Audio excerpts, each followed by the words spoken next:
Hello, my lovely friends. It is wonderful to be back. Welcome to the very beginning of our cybersecurity digital privacy module thing. So, as y'all know, we kind of cover a lot of different things here, but one of the things that we wind up talking a lot about is software culture, open source culture, and digital privacy rights in general. So I've decided to take the next month. This started out as me deciding to take the next month to kind of increase my digital privacy, specifically by reducing the amount of my information that is available to a couple different corporations, including Google. As I was looking at doing this, I realized that there's a lot of just like basic good cyber hygiene that a lot of people don't know about. And while I was doing some preliminary research, I found a text that I really liked called Firewalls Don't Stop Dragons by Casey Parker, and decided it would be a really good thing for us to go through as a group. So that is kind of what we're going to be doing this month. You know, we'll obviously have other things. My birthday is going to be at the beginning of February, so we'll be celebrating that. And yeah, so if you, you know what I haven't updated in ages that I definitely should? Hey, Marcy, welcome to chat. I am going to update our schedule that is listed here on Twitch because I meant to do that. Oh God, that was very loud. I don't like hearing my own voice. That's frightening. So let me switch out the image.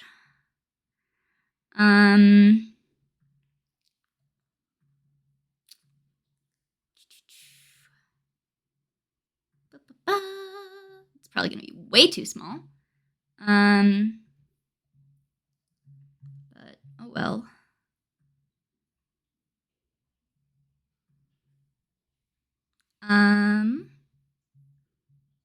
Alrighty. Oh, did it not work? Oh fuck. I'm sorry. I don't know why I decided to do this live. I don't know. Probably shouldn't have.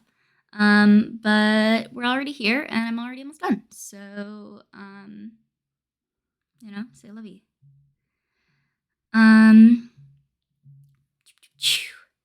Yeah, so this week is titled You Don't Need a Fortress.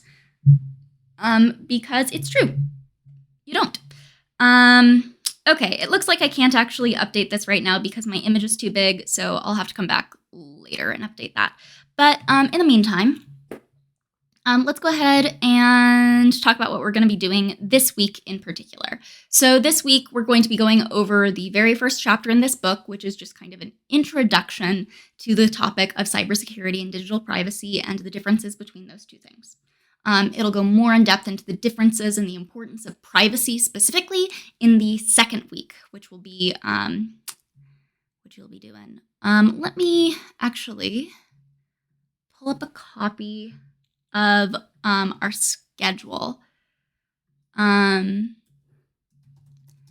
that we can just talk through it real fast.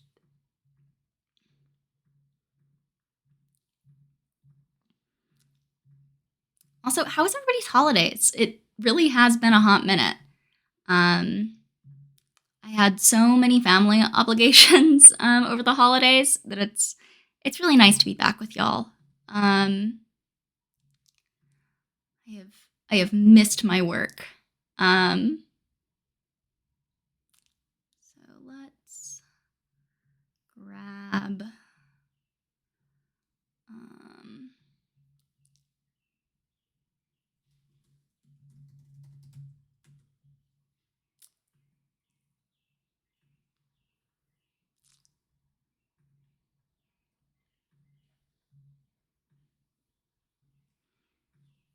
schedule.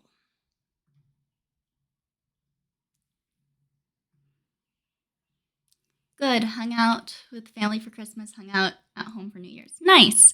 I did a similar thing. I did Christmas, and my family's English, so we do extended Christmas. We do like Boxing Day and things like that. Did all of the Christmas stuff primarily with my family, and then spent New Year's with my friends and with my partners. So relatable. I hope you had a lovely holiday for both of those.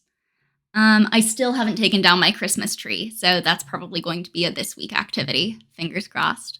But yeah, so to talk through the schedule real fast, the general structure we're going to be following is we're going to go over some vocab, define it, probably make a game out of that if I can figure out fun ways to do that. Then we're going to have a day where we read through the text the way that we normally do. Thursdays, as always, we have our Primordium reading group, so that's a little bit of a different. It'll be a different thing. And then on Fridays, we will actually implement some of the things that the book recommends, as well as a couple additional stuff. So kind of a practical exercise day, which y'all can follow along with at home, or do on your own time, or just, get a taste for how much work it'll be by watching me do it. So every Friday, I'm going to be hanging out in my Discord, or every working day, as that's labeled. I'm going to be hanging out in my Discord for about an hour after stream to help anybody who is struggling with this at home. So basically holding office hours for anyone who is wanting to follow along with these little lessons. And that'll be the general plan. So today we are starting our grand quest for digital privacy with the You Don't Need a Fortress, probably, section. And so for that, we're going to do a first pass through the vocabulary. Will these VODs be available? Absolutely. My plan is to actually start uploading them to my YouTube channel. That has been a bit of a pain in the ass to get it to actually do that. But that is my afternoon activity today, is getting the YouTube channel to automatically sync and get these uploaded. They won't be nice, pretty, polished, cut down to exactly what you need VODs videos. They'll just be the straight up VOD. But yes, these VODs will be available for people to follow along with at home. Because I know that being able to revisit things in your own time when it is convenient. I know these are in the middle of the workday for a lot of folks. So yeah, I know being able to revisit this kind of stuff is very helpful. So without further ado, I think we're going to dive into some vocab. There isn't, yeah, that's kind of what I figured. Also, they say in education that to actually absorb something, students tend to need to be exposed to it approximately 8 times, preferably in different ways, before they will learn a fact, before they're able to internalize it as long-term storage knowledge. So figure having... Alrighty, enjoy your work, your stand-up, I am presuming. Good old middle of the day stand-up. Oh, that's very hot. Today I am drinking a tummy tea, which contains peppermint, fennel, and a couple other things, because I have upset my stomach by eating high FODMAP things too much in the past couple of weeks, if I'm being honest, because Christmas food is delicious, New Year's food is delicious, and I didn't want to stop.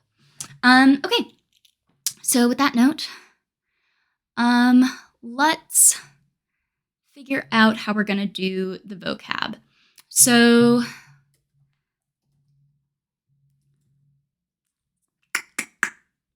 what are we going to do?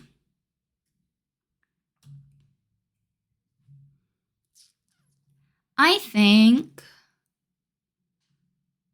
what we'll do is I'm going to pull up a Google Drive folder, and we're just going to do a quick table today, and then we'll maybe convert it into something a little more fun if we have time. So,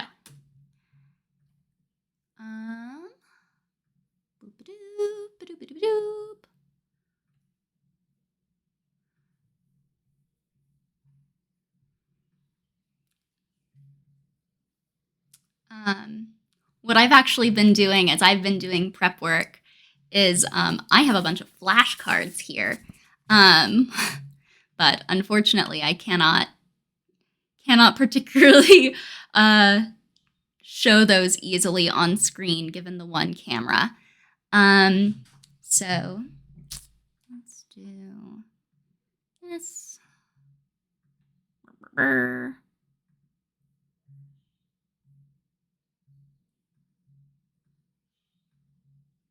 heck? What's going on?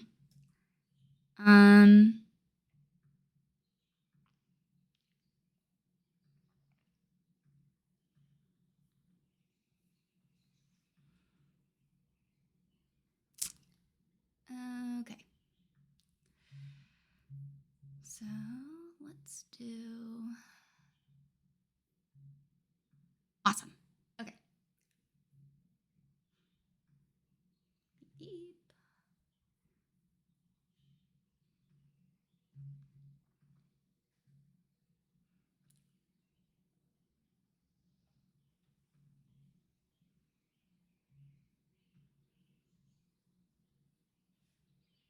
And let's show it. Cool. That appears to be working.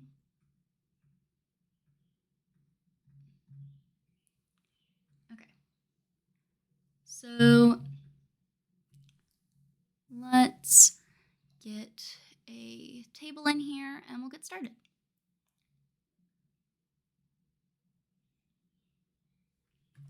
So today we have a couple different words. We've got 3 phases of cybersecurity, firewall, defense in depth, threat model. Okay, 2, 4, 5, 6, 7, 8, 9, and then we may add an additional 3 just to define each of those different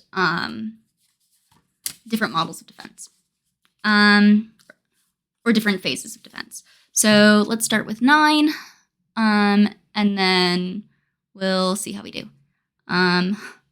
This is what I get for setting my background as black. Gosh darn, coders ruining it for everybody, I guess. It's just easier to look at, in my opinion. Yeah, let's change the color border, please. And then hopefully the text in those will be legible.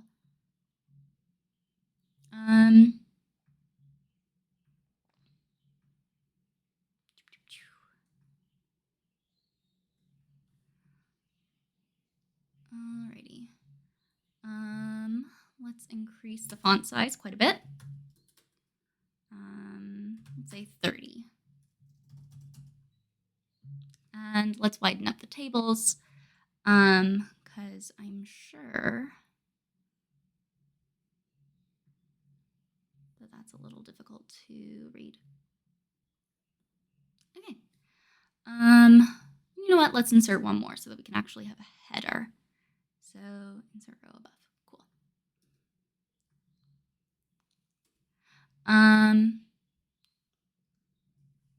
Let's do word.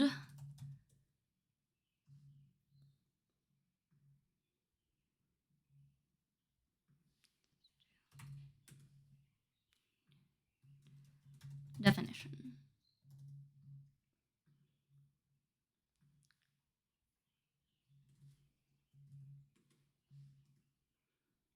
And let's do that here.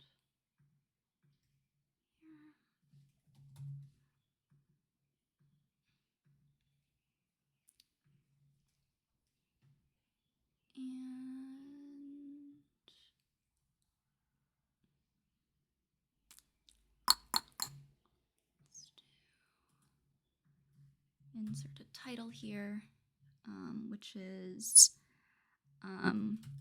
week 1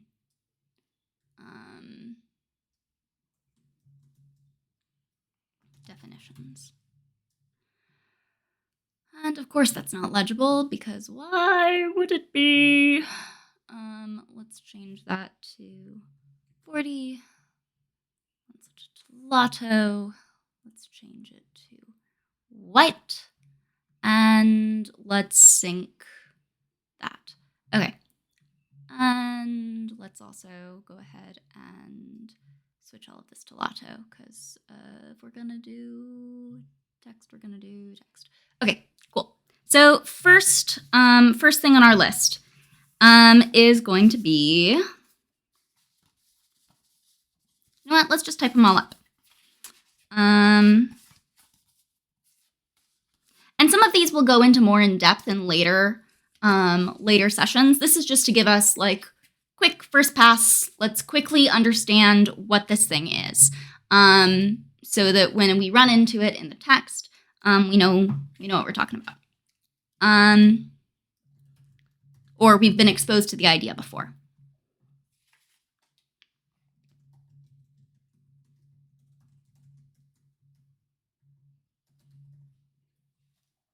Okay, 3 pieces of security. Intrusion detection system, also known as an IDS. These are actually super, super hard. We'll talk about this in a little bit. Phishing.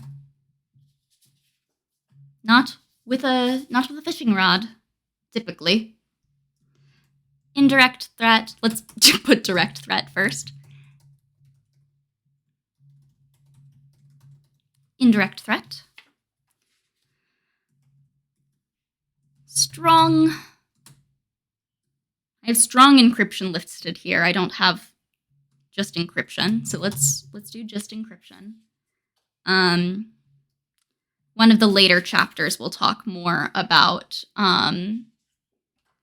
the differences in different kinds of encryption. We'll be doing that in, I believe, week 4 of this plan. And then last but not least, a threat model. And that's something we've talked about a bit on this channel, specifically going through, I think I've talked about going through some of the EFF's threat models, but I don't think we've actually done that here on this channel. So, neat.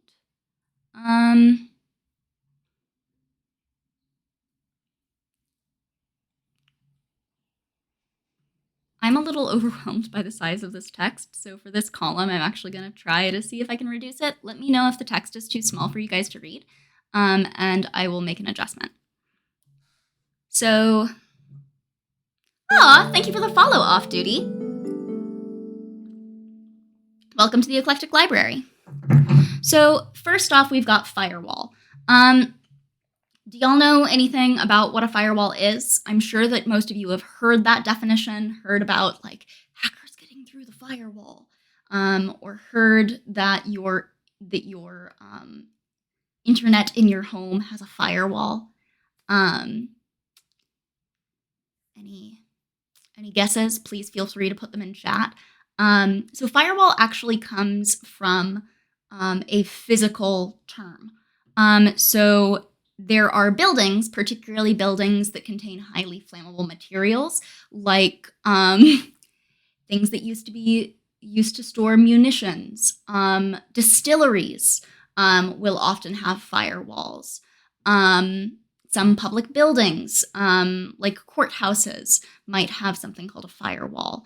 I was in a brewery recently that had like authentic, original firewalls. And a firewall, in the physical sense, in the meat space world, is something that it's a very, very thick, not very flammable wall. Typically, that's rated to like be able to have very hot fire burning against it for a certain amount of time. The one that was in the brewery that I was recently in was rated for 20 hours. There could be the building could be surrounded by hot flames for 20 hours without any fire getting in. One of the things that also said was make sure to like secure the windows, because the windows are glass and are not made out of the same material as the firewall itself. So fire might be able to get through the windows before it's able to, burn a hole through the wall. So that's what the physical definition of firewall is. And I believe, and we'll check this in just a moment, but I believe that word first came into usage in the 1700s, 1800s. Let's check. I've cut off the top of my words. Oh, there we go. Just needed to scroll. So firewall, etymology. Because we love a good etym online entry. Yeah. So 1851 was the first usage, according to etym online. A physical wall meant to prevent the spread of fire in a structure. And the computer sense it was first used in 1990.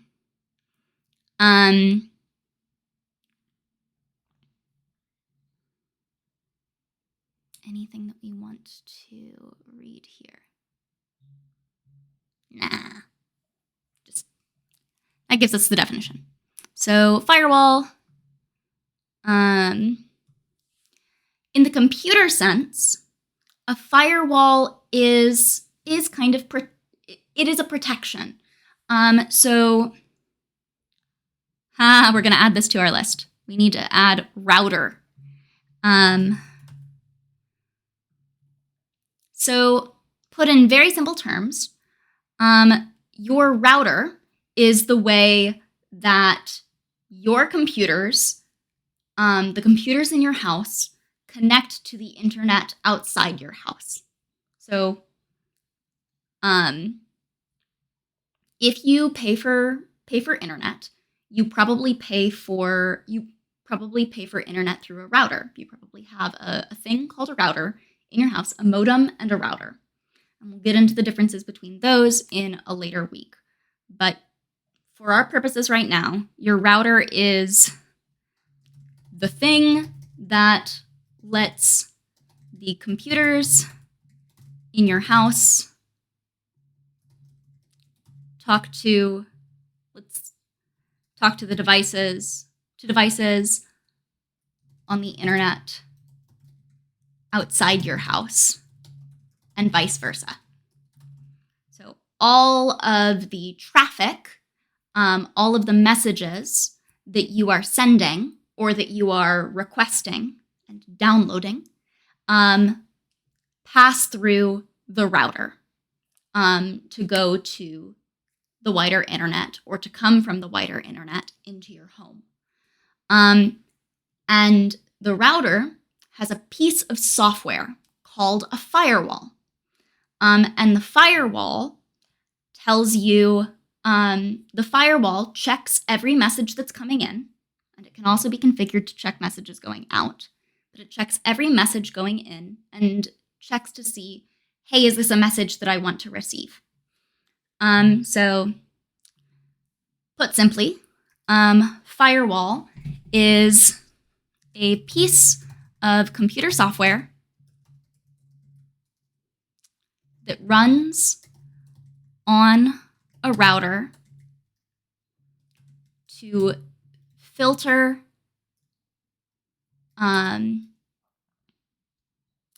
incoming traffic from outside the network. So, any questions there? Got a quiet crowd today. Hearing none. Moving right along, defense in depth. This feels like one that's a little silly for us to add here, just because it's kind of a vague term, but it is something you're going to hear referenced a lot. Defense in depth basically means, rather than, let's talk about it like with a castle analogy. So castles have lots of different ways to defend from intruders, right? You might have a moat filled with crocodiles. You might have a little corridor with little slits cut in it so that archers can shoot through the slits at people who are walking through as they're approaching the gates. You might have really, really thick walls, like a firewall. You might have very, very deep walls so that people can't just tunnel under your wall. Those are all different methods of defense to protect the castle. Similarly, in cybersecurity, you want to have multiple different kinds of defenses. It's all well and great to have like an awesome encryption setup on your whatever and to have the best firewall in the world. But if somebody can walk into your house and your computer is always unlocked, that awesome tech system that you've invested in isn't going to do you any good, right? If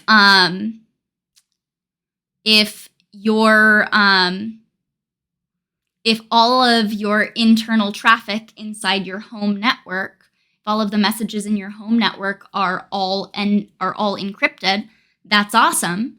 But if the password that you use,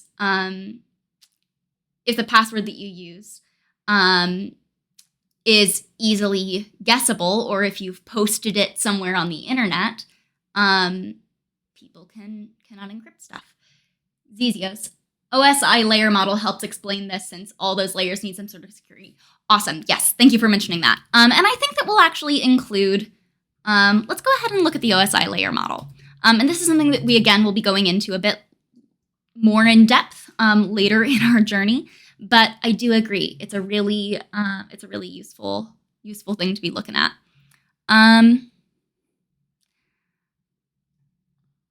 Yeah, so the OSI model is basically a description of all of the different layers of the internet, the way that the internet works. So you have a physical layer, which is, in terms of the OSI model, is literally wires. So if someone can, I'm sorry that I keep jumping to different analogies, but for example, the internet used to be done using phone lines, right? Dial-up. If somebody can put a wiretap on your phone, they can tell what BBS boards you're dialing into, right? If they have access to that physical wire. If somebody has access to your physical computer, they have access to your physical computer. The way that I tend to think about it is physical access is complete access. There are some people who might argue with me on that, but if somebody has physical access to your device, they are probably going to be able to get at whatever information they want, given enough time. Also, Zezios, is this your first time hanging out with us? Lovely to have you here at the Eclectic Library.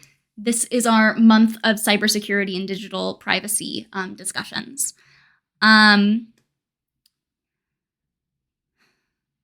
So, yeah, and there are levels of defense that you need at all of these. Welcome back, Marcy. Yeah, I think I'll probably save the in-depth description of what sorts of defense in depth you would do at each of these layers. But for example, at the top layer, for the application layer, you might be using some sort of antivirus software. Or you might have personal policies that you use, like don't click on, don't open PDFs from unknown people that send you emails, right? Both of those are examples of policies that help protect your cybersecurity at the application layer.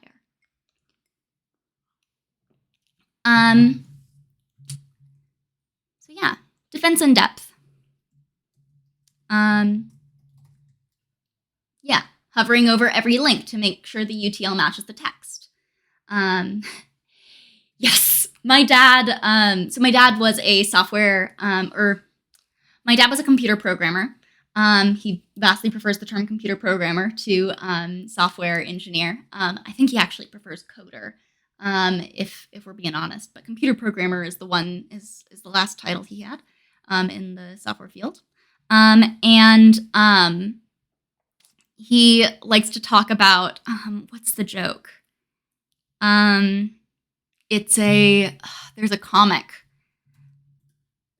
between screen and chair issue.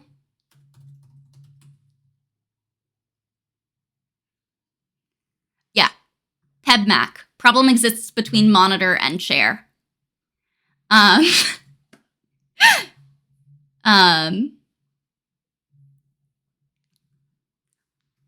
Which is actually apparently a thing that sometimes gets written in IT help desk notes, which I find very funny.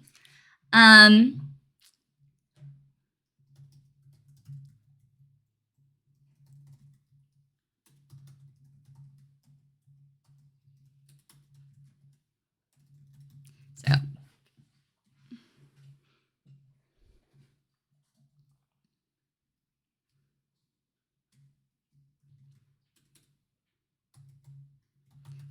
antivirus plus password protected Wi-Fi network plus, I don't know, a safe to keep your computer in. That would be kind of insane. But, different people have their own security risk levels, which is what we'll get to when we talk about threat models.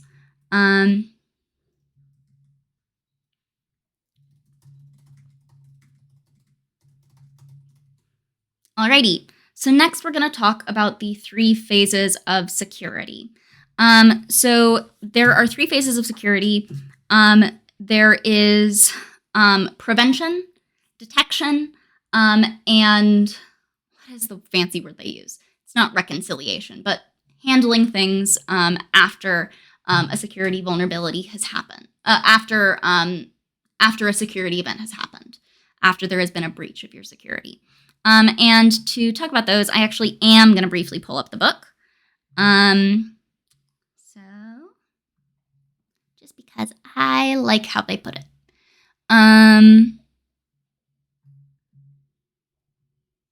So let's do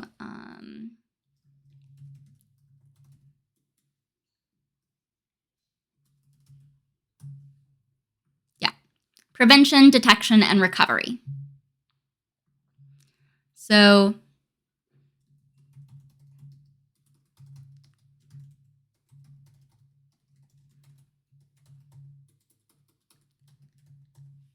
let's insert a couple of rows right here and go ahead and define those.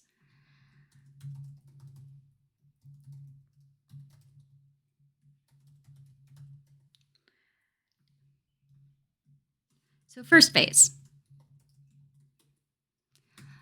Prevention is what it sounds like, preventing security events from happening,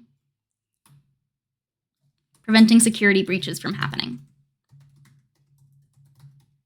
So that's going to be things like, if we're talking about your house, that's going to be IPS. Can you expand that acronym for me? I think I'm missing a little bit of context. So prevention is going to be preventing security breaches from happening. Intrusion prevention system. Yes. So here we have intrusion detection systems, but yes, intrusion prevention systems, absolutely a thing. That's going to be something like, you could say that a firewall is an example of an intrusion prevention system. So there are multiple different implementations of firewalls. Some of them automatically block messages coming from particular IP addresses that are known to be scammers or known to frequently be delivering viruses, that kind of thing. There are, you know what? Let's pull up the Wikipedia page for firewalls because, again, it's a pretty decent reference.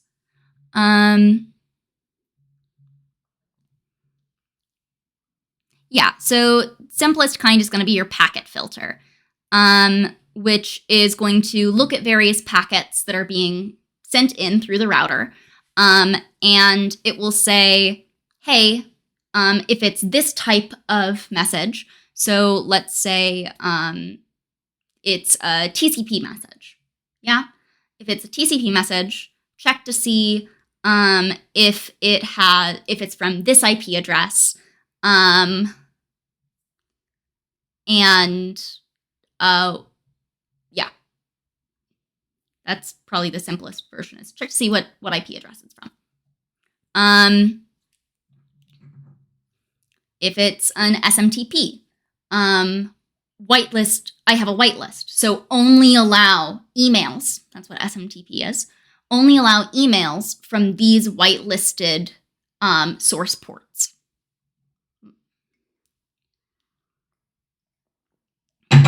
And again, we'll be going more into detail on some of this as we get more into the text. So, prevention. Prevent security breaches from happening. Detection. Second phase. And this one's the hardest. Noticing when a security breach is occurring. It is very, very hard to tell when somebody has gotten through your defenses. Now, there is this growing policy among some white hat and gray hat hackers, which are also probably terms we should define, since they are thrown around a lot.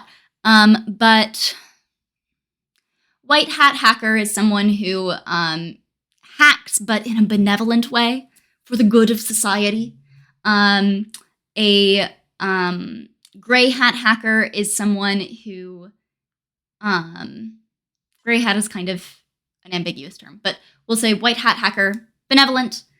Black hat hacker is someone whose nefarious purposes. These are going to be people who are trying to hack into your system to get access to your bank account information, to make profit, whatever. And then gray hat hacker, I think, is what most hackers probably identify with. And a gray hat hacker is mix of both. We do a little bit of both. But specifically, gray hat tends to mean, hey, I look for the most common usage of that term is people who look for security vulnerabilities for bounties. So these are people who will look at a new piece of software coming out, like the Windows 11 operating system, and will try to find security vulnerabilities that it shipped with. These security vulnerabilities are often called, those specific ones, the ones that it shipped with, are called zero-day bugs, bugs that are present on the first day that the software was released to the public. You're a security vulnerability. I mean, humans are, in fact, security vulnerabilities. But hopefully you are not too much more of a security vulnerability than the average person.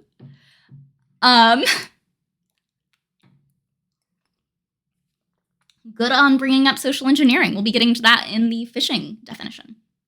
What was I saying? I lost my train of thought. I was talking about detection. Oh, I was talking about gray hat hackers. So these are people who will report bugs that they have found often for the purpose of collecting bounties. There is this growing trend in software that I hope will stick around, where people will include a file called, I think it's called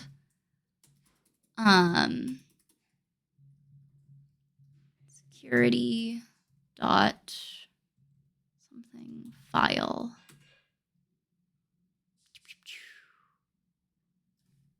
What's it called? Yeah, security.txt file. And this is a file that more and more pieces of software are starting to include that lets people who are able to get into your software leave you a little message. Say, hey, got in here. Here's what happened. Or that file, the security.txt file, might include information about, hey, if you were able to get to this, please contact this email address, and we will give you this amount of money for explaining how you managed to get into our system, which I think is good. Like, it's nice that we're starting to have these more standardized ways for people to safely report out of the goodness of their hearts or out of the goodness of their wallets, report these kinds of vulnerabilities. So yeah, we may come back and read this just because I think it's a cool thing that has started to catch on in the computing world. Oh, hush. Stop trying to talk to me, little generative AI model. And then finally, recovery. So what can be done once a breach has happened or once your system has been compromised?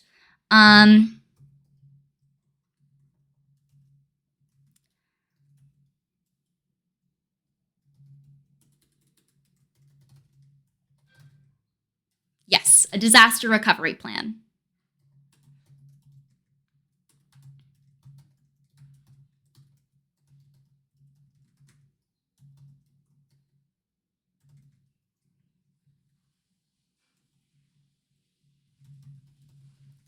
And examples of this might include, this is actually one of the main things the first startup that I worked for did, is it helped people make recovery plans and assessed people's likelihood of successful recovery following a cybersecurity event. People, as in corporations, which I feel bad for saying, but helped small businesses and banks and power companies, etc., identify weaknesses in their disaster recovery plans. So examples of this might include having a weekly backup of all of the computers in your house, or for your small business, having a weekly backup of all of the computers. That way, if you get infected with a virus like WannaCry, which locks up your computer, you can just totally wipe the device and reset it back to 1 week ago. Another example might be a lot of the easy examples to point to are have good backups, please. I'm trying to think of not examples that aren't just have a good backup.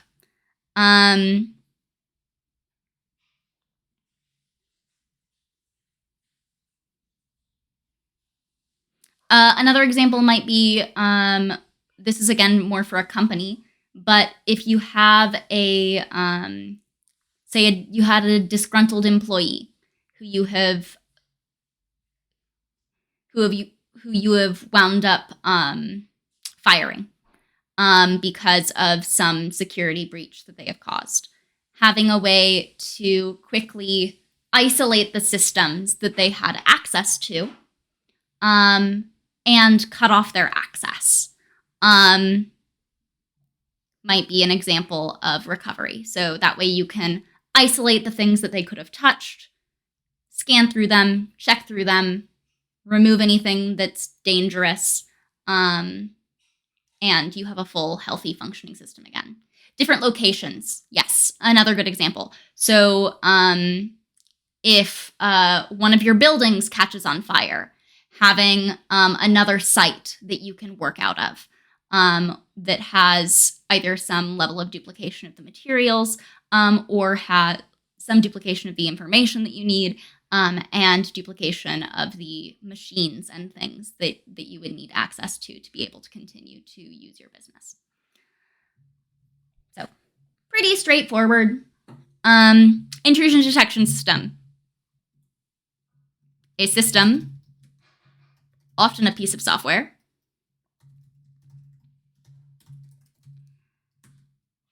designed to detect penetrations of your system. And I'm going to apologize ahead of time. Penetration is a word that is used very frequently in cybersecurity. So yes, I'm sorry. It's going to sound awkward sometimes.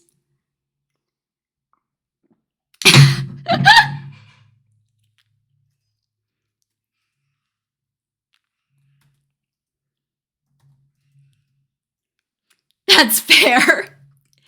I will try. I will try to just say pen. Pen testing is a much nicer thing to say than penetration testing. Sounds a lot different.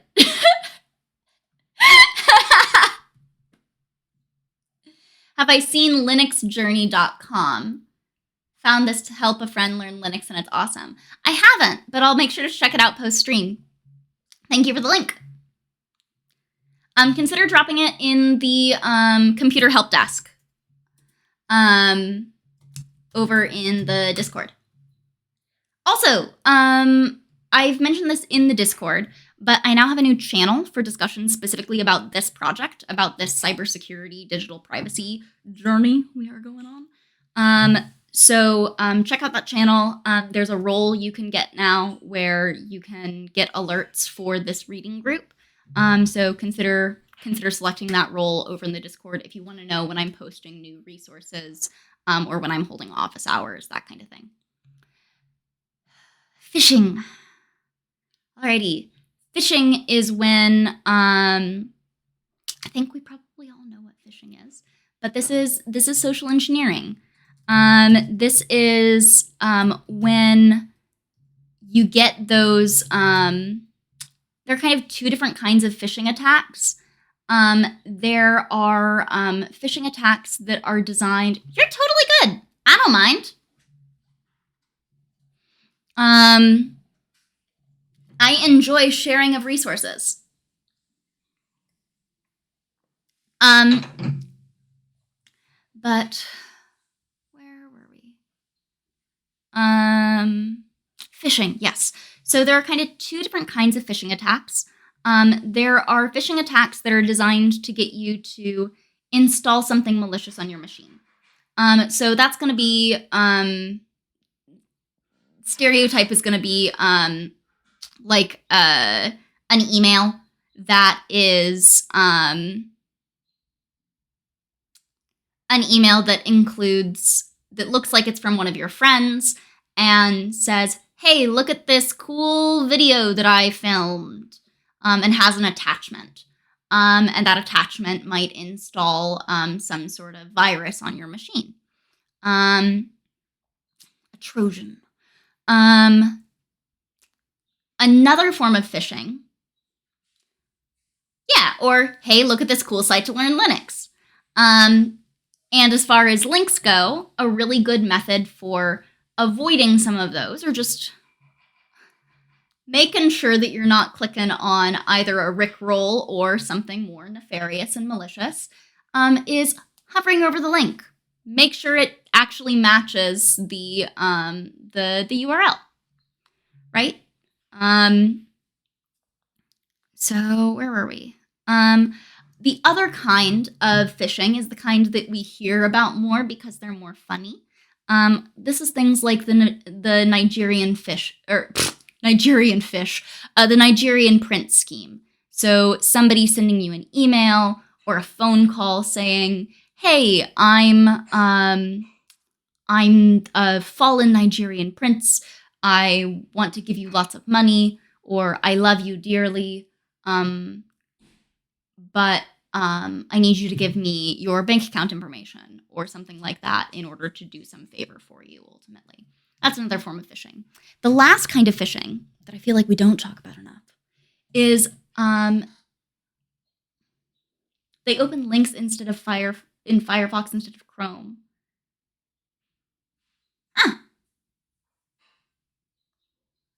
That's a good method too, or that is a method that will help with some things, but not with all things. I'm a person who sometimes enjoys taking a look at the viruses that happen. So I actually will set up like a virtual environment. Yeah, I swear by Firefox. If you are not already on Firefox, definitely switch to Firefox, by the way. Google is changing up how they're doing tracking. And so they are going to be doing a lot more of their tracking rather than doing it through cookies, which is the third-party technique that advertisers have been using to track us for the past 30 years on the internet.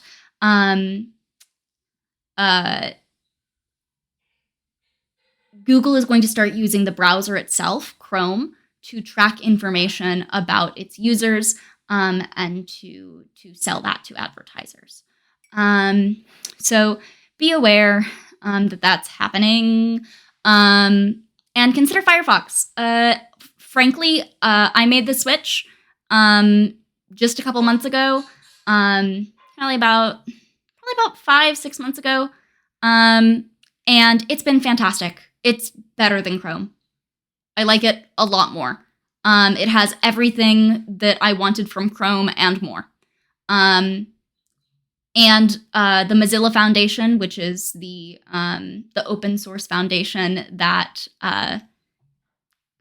supports and creates Firefox, is truly a fantastic organization that has had deep commitments to digital privacy and freedom on the internet for ages. Yep, Firefox plus default HTTPS everywhere, plus uBlock origin, and you're good for basically everything. I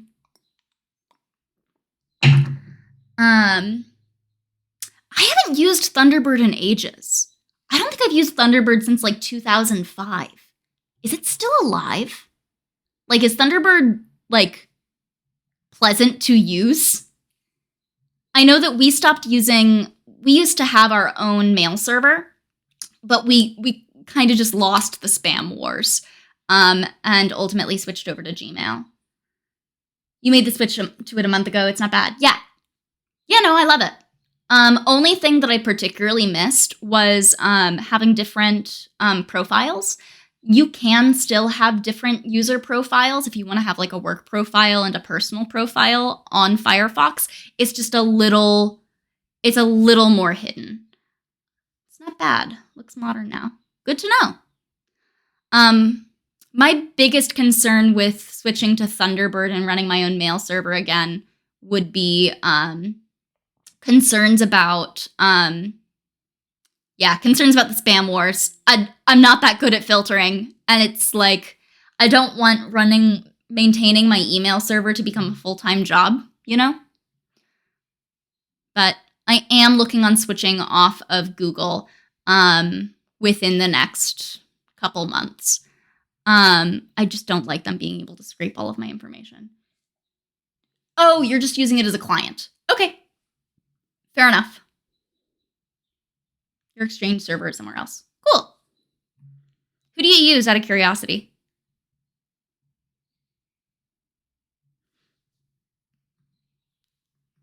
Gotcha.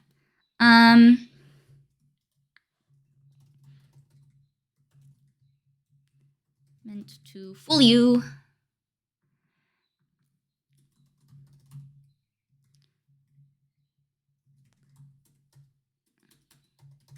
Into thinking they are something else and getting you to install viruses, give up personally identifiable information. Is it PPI or PII? Personal info. Personal private information, I think. That's what PPI stands for.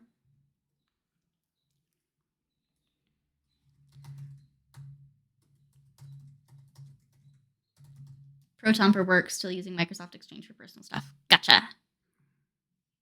Yeah, so a direct threat would be something like something that is directly nefarious, something that is a virus, something that locks up your computer, or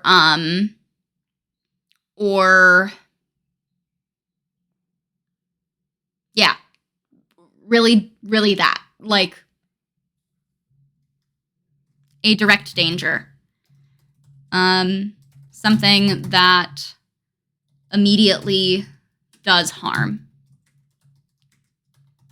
Like ransomware. An indirect threat is going to be something like a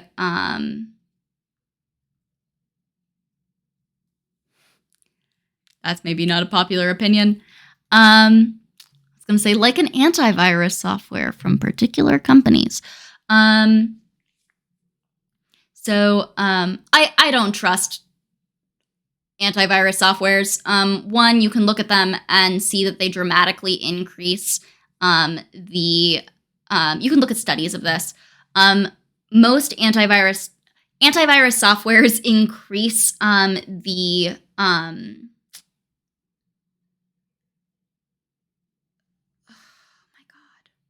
why is my brain increase the number of attack vectors.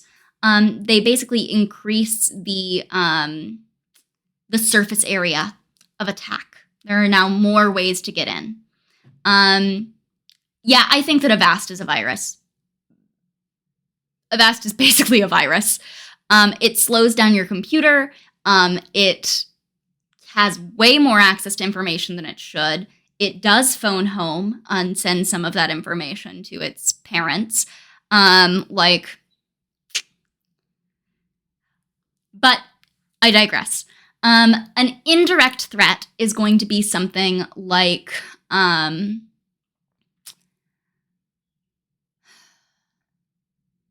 it's going to be something like those messages on Facebook, right? That are like, tell us your Star Wars name. All you need to figure out your Star Wars name is the name of your first pet, followed by your mother's maiden name, followed by the last 3 digits of your social security number. And that is giving people information that they could use to harm you, because that is information that they could use, for example, to get into your bank account. So typically an indirect threat is going to be something that increases someone's malicious actors' access to your system, or gives them more information about you that they could use against you.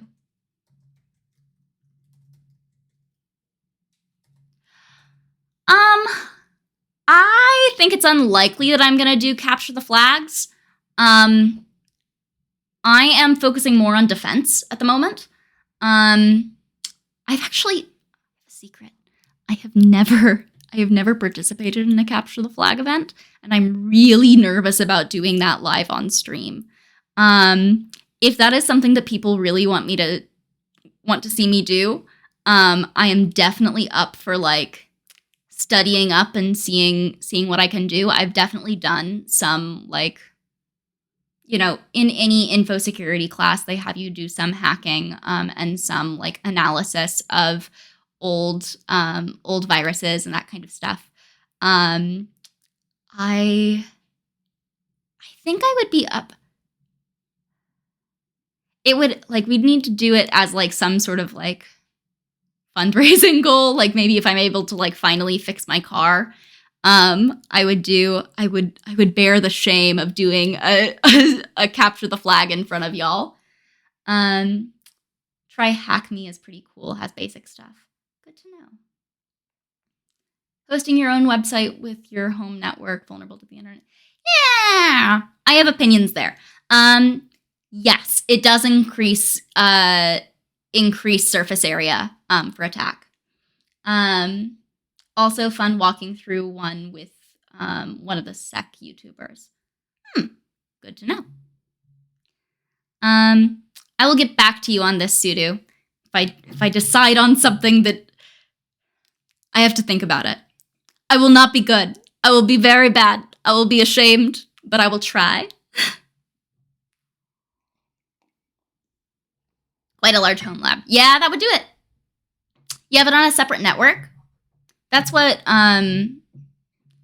most folk I know do, is they have a separate network for their Internet of Things from their main devices.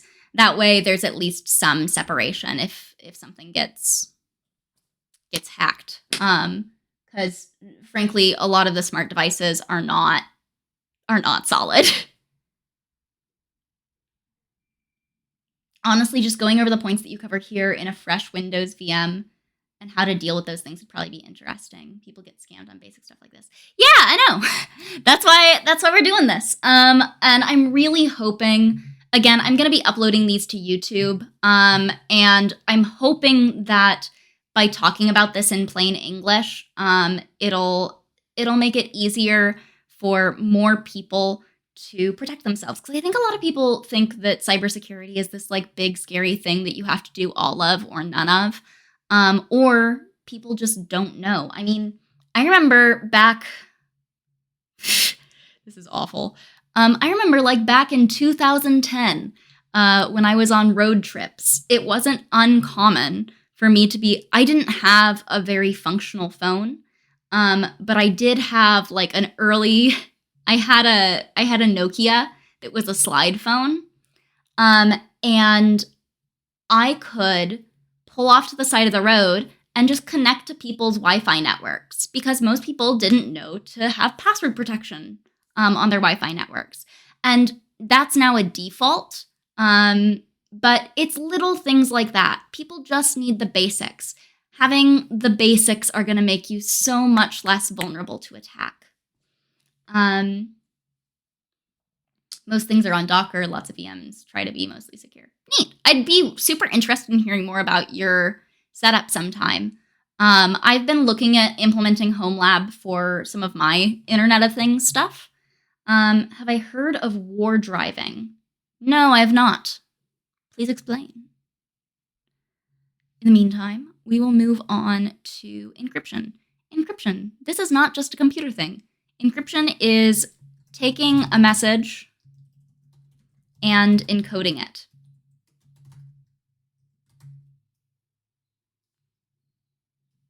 So that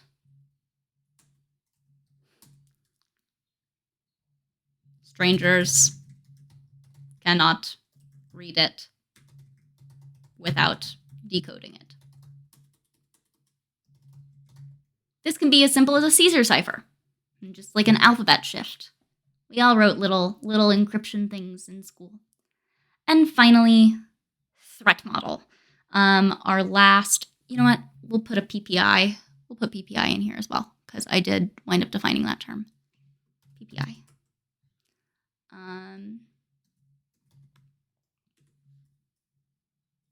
I think it's PPI. Personal protected information.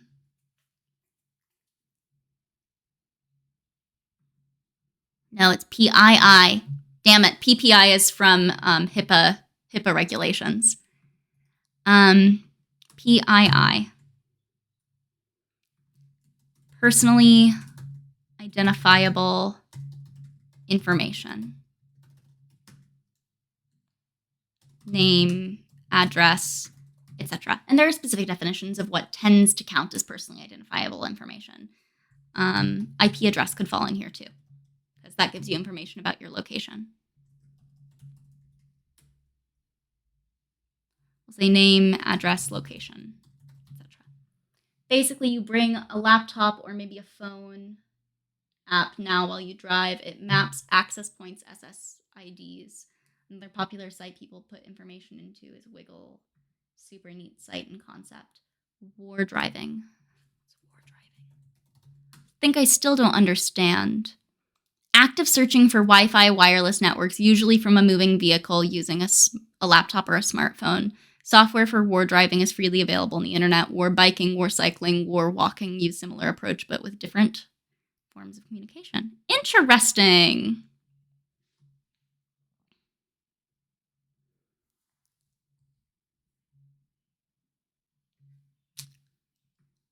War driving originated from war dialing, which was a method popularized by a character in the film War Games. Good old War Games. I have a Roomba named after the computer from War Games. My house vacuum is named Whopper. War dialing consists of dialing every phone number in a specific sequence in search of modems. So, war drivers use a Wi-Fi equipped device together with a GPS device to record the location of wireless networks. The results can then be uploaded to websites like Wiggle, OpenBMap, or GeoMina, where the data is processed to form maps of the network neighborhood. There are also clients available for smartphones running Android that can upload data directly. For better range and sensitivity, antennas are built or bought and can vary from omnidirectional to highly directional. The map of known network IDs can then be used as a geolocation system by triangulating the current position of signal strengths to known ID networks. Clever. We love that. This could be used for a lot of nefarious things, but also super cool. In December 2004, a class of 100 undergraduates worked to map the city of Seattle, Washington over several weeks. They found 5,225 access points. 44% were secured with WEP encryption, 52% were open, and 3% were pay for access. They noticed trends in frequency and security of networks depending on location. Many of the open networks were clearly intended to be used by the general public, with network names like open to share, no porn please, or free access be nice. The information was collected in a high-resolution map, which were published online. Very cool. Wouldn't be surprised if a bot map was made this way. Yeah. I want to read about this. I'll check out the Wiggle hyperlink in a little bit. But some portray war driving as a questionable practice, though, from a technical viewpoint. Everything is working as designed. Many access points broadcast identifying data accessible to anyone with a suitable receiver. It could be compared to making a map of a neighborhood's house numbers and mailbox addresses. Yeah, I know. I'm going to click that one. Thank you. While some may claim that war driving is illegal, there are no laws that specifically prohibit or allow war driving, though many localities have laws forbidding unauthorized access of computer networks. But that's not unauthorized. You're just pinging them and protecting personal privacy. Google created a privacy storm in some countries after it eventually admitted systematically but surreptitiously gathering Wi-Fi data while capturing video footage and mapping data for its Street View service. It has since been using Android-based mobile devices to gather this data. Yeah, it does that with Google Maps all the time. It actually will ask you to improve your location information. It asks you to turn on your Wi-Fi. Fun fact. Passive, listen-only war driving does not communicate at all with the networks, merely logging broadcast addresses. This can be likened to listening to a radio that happens to be broadcasting in the area, or with other forms of DXing.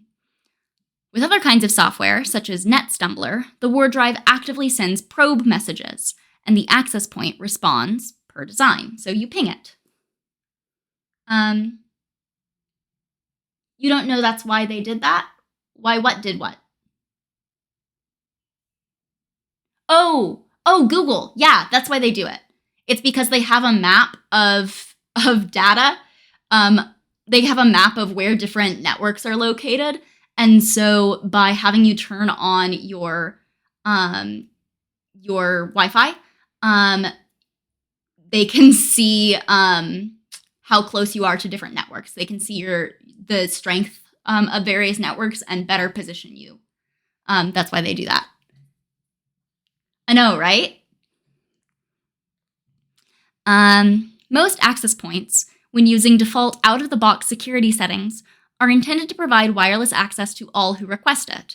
The war driver's liability may be reduced by setting the computer to a static IP instead of using DHCP, preventing the network from granting the computer an IP address or logging the connection.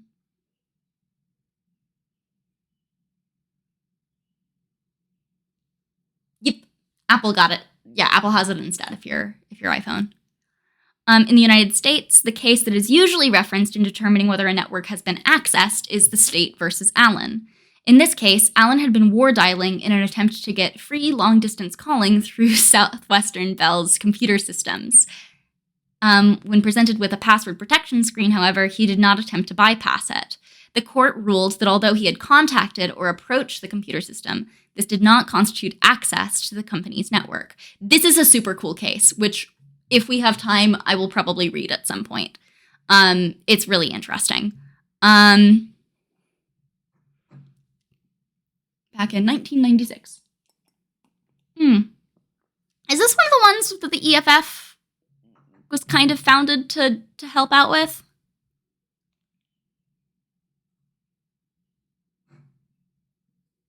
Ooh, that looks like a good article from the actual time this was happening. Anyway, we will return to this. Have I defined all of our terms? I have not. Our last thing, a threat model. So for this, I'm actually going to take us over to the EFF website. A threat model is basically your security plan. Ish. I'm babbling a little bit. But a threat model is going to be something that is tailored to you, that assesses your level of risk tolerance. So if, for example, if the thing that you're worried about is that you want to protect your personal information, you want to protect your bank account information, etc., and the people that you're mostly protecting it from are going to be your run-of-the-mill hackers, you're going to probably have one set of security considerations. If you are attending a protest and you're worried about being identified via footage by the police or your local government, if you're worried about going to jail if they discover that you participated in this protest, you're going to have a different set of security considerations, right? If you are a queer kid on the internet whose parents don't know that they're gay and where that would be a risk, you're going to have a different set of security concerns, right? So the EFF is the Electronic Frontier Foundation. You'll hear me talk about them a lot on this channel because they are an amazing organization that has been protecting hackers, digital privacy, and really the freedom on the internet for several decades now. So the questions that you're going to ask when you're making your threat model are going to be, what do you want to protect? Who do you want to protect it from? How bad are the consequences if you fail? How likely is it that you're going to need to protect it? How much trouble are you willing to go through to try and prevent potential consequences? And who are your allies? Who's helping you? And they have some excellent examples of specific threat models for different people. And let's go ahead and take a look at one of those. Later this week, the thing that we are going to be doing is we are going to be making a threat model together. We're going to be doing that on Friday this week. So if you are interested in working on a threat model with me, tune in then. So let's see. There's a really good one that I thought I had a link to.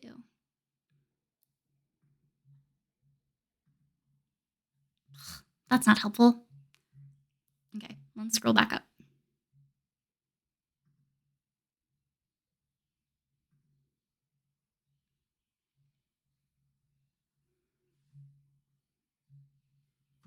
Let's go back to basics.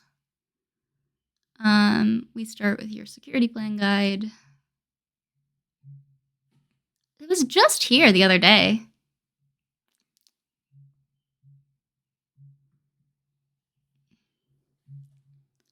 Sorry, this is taking me a hot minute, guys.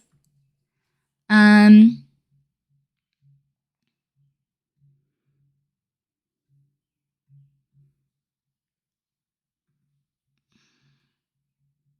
I just clicking the same link over and over again? I think that's 100% what I'm doing.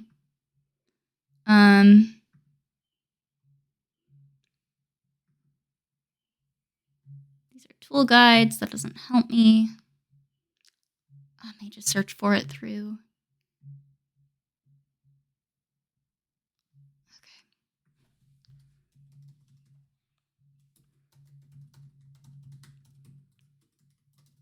I was just looking at this the other day.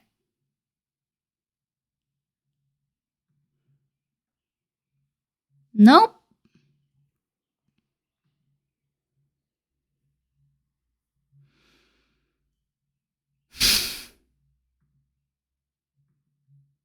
I'm so peeved.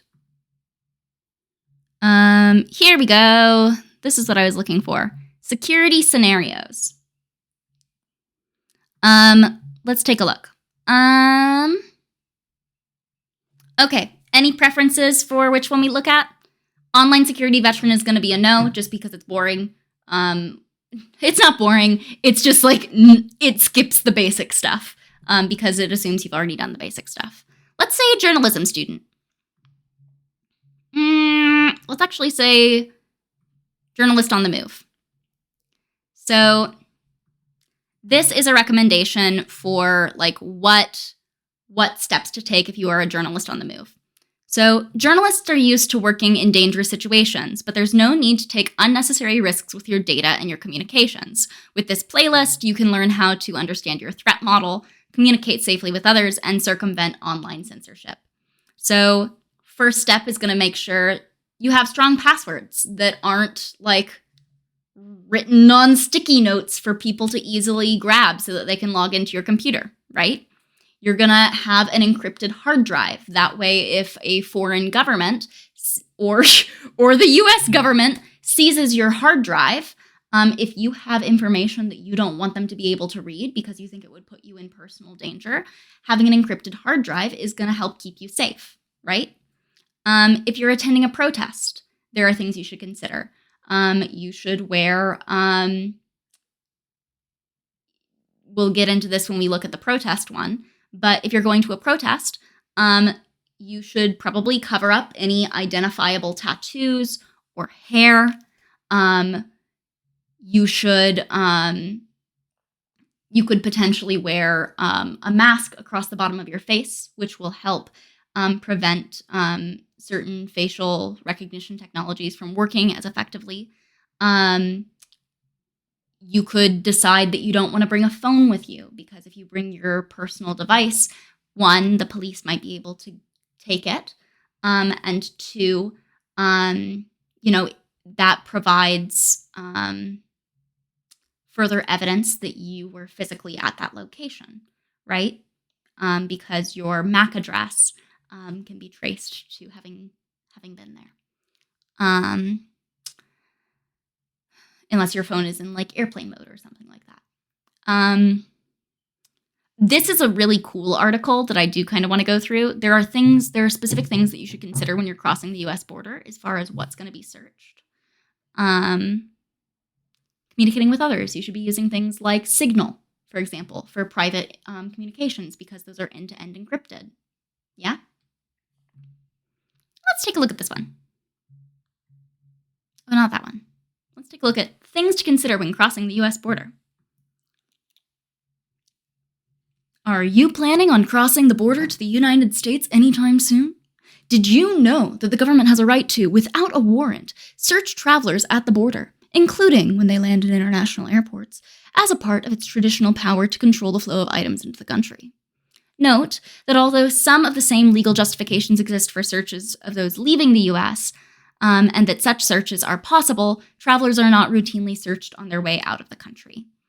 For a more in-depth treatment of this issue, check out the EFF's guide, Digital Privacy at the U.S. Border, Protecting Your Data on Your Own Devices. Here are some things to keep in mind when crossing the U.S. border. Border agents may demand your digital data. So that's going to be, they could request your hard drive. Could do. Don't have to. Probably won't, unless they have a reason to, but they could. Yeah, no, straight up. So when I travel internationally, there are certain countries that I do not bring my personal computer to. When I studied abroad in Russia, for example, one of the things that they had, which I actually couldn't do with this device, so when I traveled to Russia, for example, I took a separate phone and a separate computer. And that separate computer was like an old computer that I didn't care about. That computer didn't have I had never logged into my bank account on it. I didn't have any personal sensitive data on it. And those were the two devices that I took with me. I took these clean devices. And so if I'm traveling, the big countries that I tend to mention on this list are if you're traveling to Russia, if you're traveling to China, and if you're traveling to Israel. One of the things that they actually had me do when I was going through customs in Russia is they make you power on your device. They make you power on your computer. And they do this, the claim for why they do this is that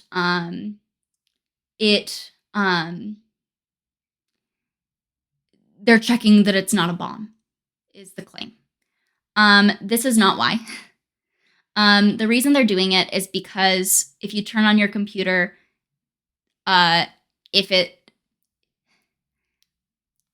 can hack it, is what's happening. They might not be guaranteed to be able to do that, but Israel is really not subtle about this. If you travel there with a laptop, it is pretty darn common for them to hand search your laptop, like take it into a back room, copy the hard drive, and give it back to you, like just as routine. Again, worked for a cybersecurity company, and this was a thing that happened to people at my company who traveled there. Hey, Cassidy, thank you so much for the subscription. It is support from viewers like you that makes programming like this possible. This is my full-time job. So I deeply appreciate your patronage here at the Eclectic Library. If you...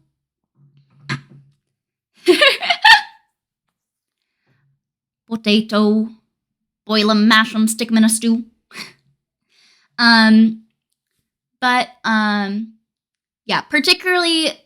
Particularly if you're traveling to countries that are like known to have large cybersecurity footprints or a large counterintelligence program, assume that your devices have been hacked.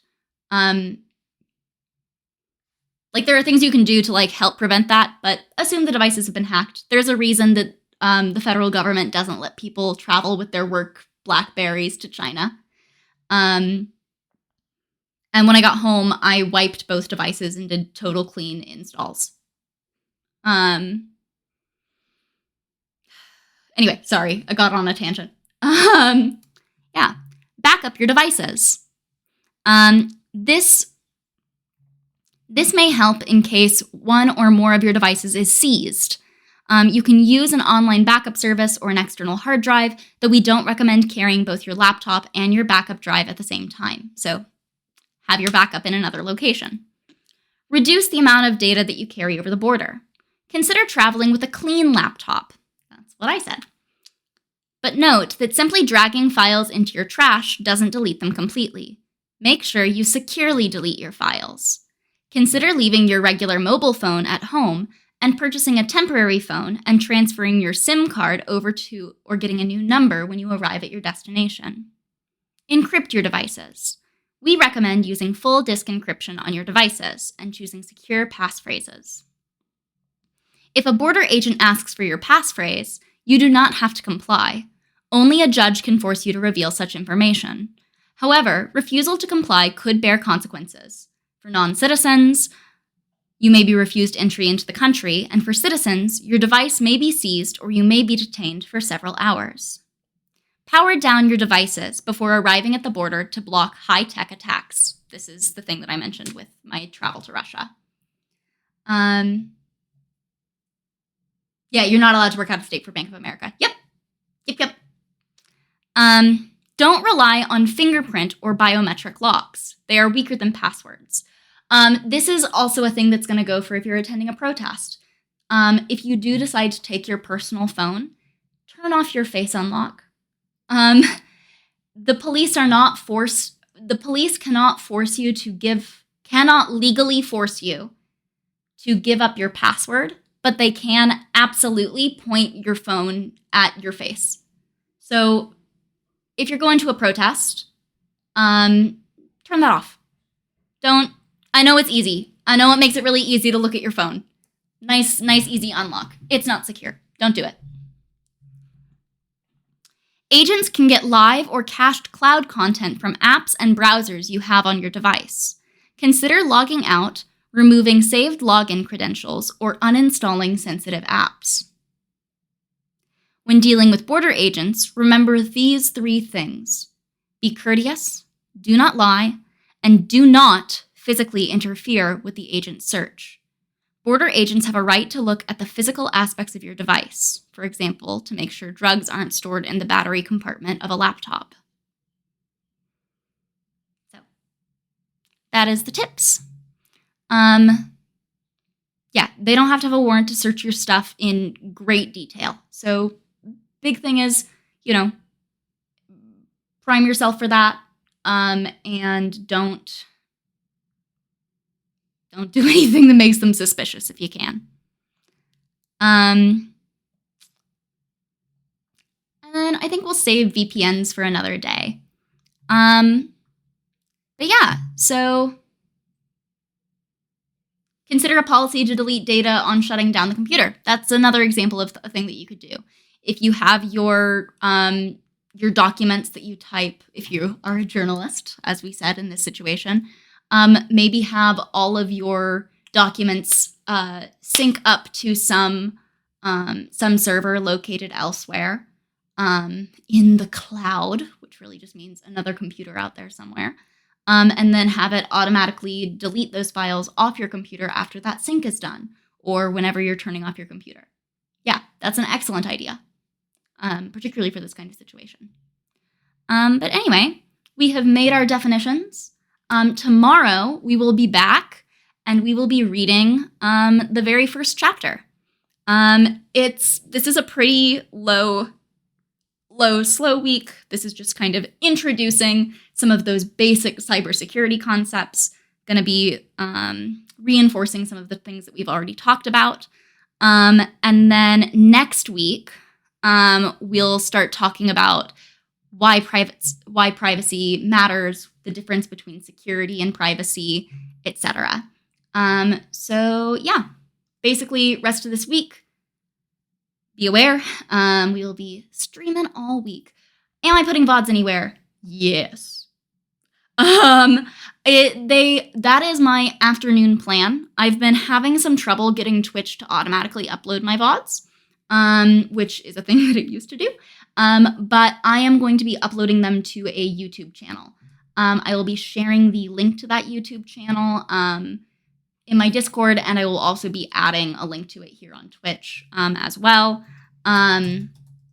Discord's going to be your first line. Thank you so much for the follow. I am glad you are enjoying your time here at the Eclectic Library. But Discord's going to be probably the first place that I make the announcement, just because that tends to be how it is. But as soon as I have... That is my afternoon activity today. My afternoon activity is figuring out why the fuck I can't automatically upload to YouTube. So stay tuned for that. Yeah, that way anybody who misses them or wants to watch them again while they're working through this at home are able to do it. Thank you. I agree. Hopefully this will be helpful for folks. So as a reminder, tomorrow we're going to be reading the chapter. Thursday we're going to be doing our other topics reading group with the wonderful TX Watson, probably Kenna, I think this week. Kenna the Mouse Slayer from TikTok, and Weaver and the gang. So yeah, I'll be posting an announcement about what we will be reading relatively soon. Reading for that relatively soon. And then Friday we will be working on a threat model. So yeah, I'll see y'all then. Let's see. Do we have any friends who are streaming right now? Salaryman is streaming again. So we're gonna be annoying and hop over into their stream again because I really. Oh, Watson is on TikTok. Yeah, go follow. Go if you're on TikTok. Watson is streaming. They are doing a live making a video.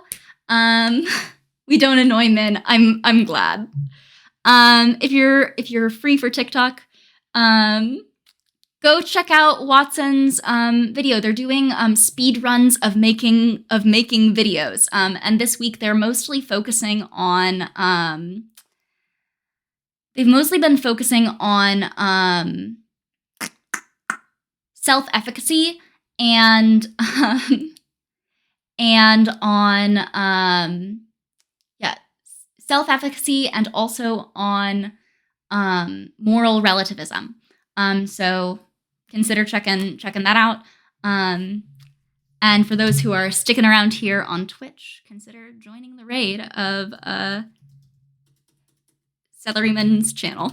They're probably doing the Lord of the Rings again.